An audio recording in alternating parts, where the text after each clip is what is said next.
ये जो 29 जून सोमवार का दिन पड़ रहा है, इस सोमवती पूर्णिमा तिथि पड़ रही है। ये कोई आम पूर्णिमा नहीं है। इस दिन घर की कोई भी महिला या घर का कोई भी एक सदस्य अपने घर के 5 मुख्य स्थान पर हल्दी के स्वास्तिक और दीपक वाले उपाय को करेगी। उस घर में सदैव वृद्धि होगी, जीवन में चल रही समस्या समाप्त होगी। तो ध्यान से सुन लो, पूर्णिमा वाले दिन ये छोटा सा कार्य अवश्य करें। सबसे पहले महादेव के सच्चे भक्त कमेंट में हर हर महादेव लिखकर अब देखिए, पूर्णिमा वाले दिन एक कटोरी में हल्दी का पेस्ट बना लीजिए। 5 दीपक आटे के या फिर मिट्टी के, ये पांचों दीपक को प्रज्वलित करें।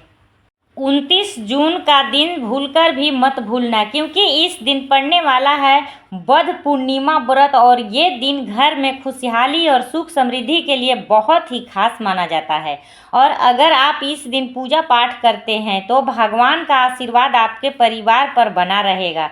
तो इस दिन सुबह जल्दी उठकर बरगद के पेड़ के नीचे 1 लोटा जल जरूर चढ़ाएं। उसके बाद एक धागा बांधकर उसकी परिक्रमा करें और अपनी मनोकामनाएं जरूर मांगे। अगर आपने बस इतना कर दिया तो आपके जीवन से सुख समृद्धि हमेशा बना रहेगा। तो महादेव के सच्चे भक्त इस वीडियो को लाइक करके कमेंट में हर हर महादेव जरूर लिखें।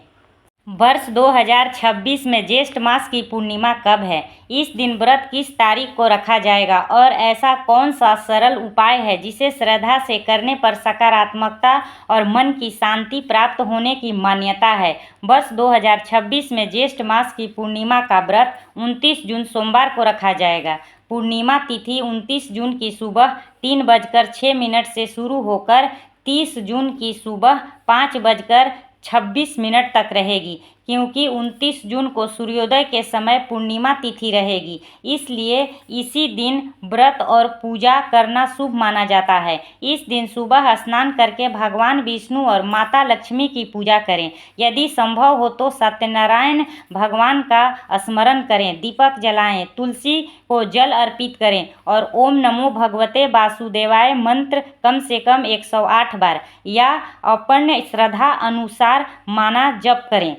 और इस घर में सुख शांति और सकारात्मक ऊर्जा का वास होता है। एक सरल उपाय भी किया जाता है। अपने समर्थ के अनुसार जल से भरा घड़ा, मौसमी फल, सत्तू, छाता, वस्त्र का दान किसी जरूरतमंद को करें।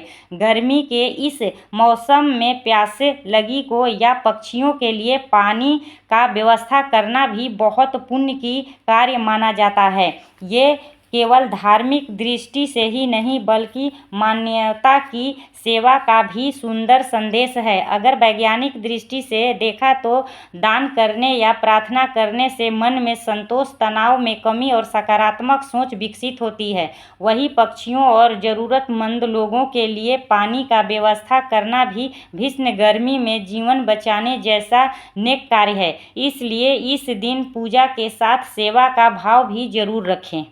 सुहागन महिलाएं ध्यान दें, क्या आप जानती हैं कि 2026 में वट पूर्णिमा व्रत कब है? पति की लंबी आयु और सुख समृद्धि के लिए कौन सा शुभ उपाय करना चाहिए? इस साल वट पूर्णिमा व्रत 29 जून 2026 को रखा जाएगा। इसी दिन माता सावित्री ने अपने पति सत्यवान के प्राण यमराज से वापस प्राप्त किए थे। पूजा के समय वट वृक्ष पर कच्चा सूत और कलावा लपेटते हुए 7 परिक्रमा करें और परिक्रमा करते समय ओम नमो भगवते वासुदेवाय मंत्र का जाप करें। इसके बाद सिंदूर, चूड़ियां और सुहाग का सामान किसी सुहागन महिला को दान करें। इससे दाम्पत्य जीवन में सुख, सौभाग्य और प्रेम रहता है। पति की लंबी उम्र की कामना के लिए कमेंट में जय माता सावित्री जरूर लिखें।